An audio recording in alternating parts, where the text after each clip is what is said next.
Geçen bölümde sunucu panelinde bulduğumuz bir açığı kullanarak kendimize OP yetkisi vermiştik. Bu videoda sınırları biraz daha zorlayacağız. Göstereceğim şeyin gerçekten ilginizi çekeceğini düşünüyorum. En azından hilelerin nasıl çalıştığına dair Breach Hack, bir diğer adıyla TP Aura. Bu illet sayesinde değil 50, isterse 100 blok uzakta duran bir canlıya vurabiliyorum. Ona erişebiliyorum. Bu hileyi ilk kez gördüğümde nasıl çalıştığını anlamaya çalıştım. Aklıma ilk gelen teori, görüş açımıza giren bir varlığın sınıfına erişerek onun hasar alma fonksiyonunu tetiklemek oldu. Ama bu kulağa saçma geliyor. Çünkü sunucuya nasıl bir paket gönderip de o varlığın hasar alma fonksiyonunu tetikleyebilirdik ki? Biraz daha araştırdığımda aslında isminin neden TP Aura olduğunu anladım. Şöyle açıklayayım. Bir coin'e bakıp vurma tuşuna bastığımda o coin'in hemen önüne ışınlanıyorum. Coin'e vurduktan sonra eski konumuma geri dönüyorum. Ama ışınlandığımız mesafeyi iyi ayarlamamız lazım. Maksimum ışınlanma mesafesini aşarsak sunucu bu paketi iptal eder ve konumumuzu sıfırlar. Coin'e vurabileceğim kadar mesafeyi hesaplayıp o mesafeye kadar olan yolu parça parça böldükten sonra teker teker ışınlanıyorum. Ve bu ışınlanma işlemi çok hızlı bir şekilde gerçekleştiği için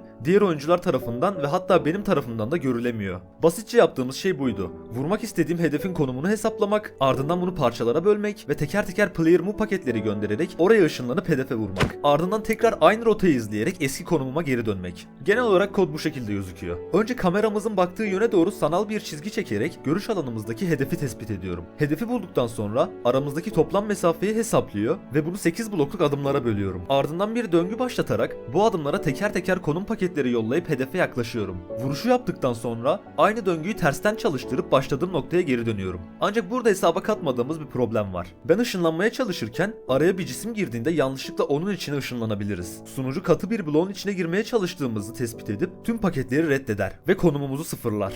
Bu sorunu çözmek için düz bir çizgi çekip mesafeyi bölmek yetmez. Aynı zamanda Minecraft'taki zombilerin veya iskeletlerin hedeflerine giderken kullandığına benzer bir yol bulma, yani pathfinding algoritması yazmamız gerekir. Kodumuz hedefe körü körüne gitmek yerine aradaki katı blokları taramalı, ağacın etrafından dolanan temiz bir rota çizmeli ve o player move paketlerini kavisli rotaya göre göndermelidir. Vurduktan sonra da aynı kavisli yoldan geri dönmelidir. İşin en zevkli kısmı da tam olarak budur. Hilenin arka planda nasıl işlediğini kavramak. Mantığı artık biliyorsunuz. Bu teoriyi alıp engelleri hesaplayacak pathfinding algoritmasını koda dökmek ise sıradan bir oyuncuyu geliştiriciye dönüştüren asıl sınavdır. Belki aranızdan biri bu mantığı kullanır ve kendi sınırlarını test etmek için o kodu gerçekten yazar.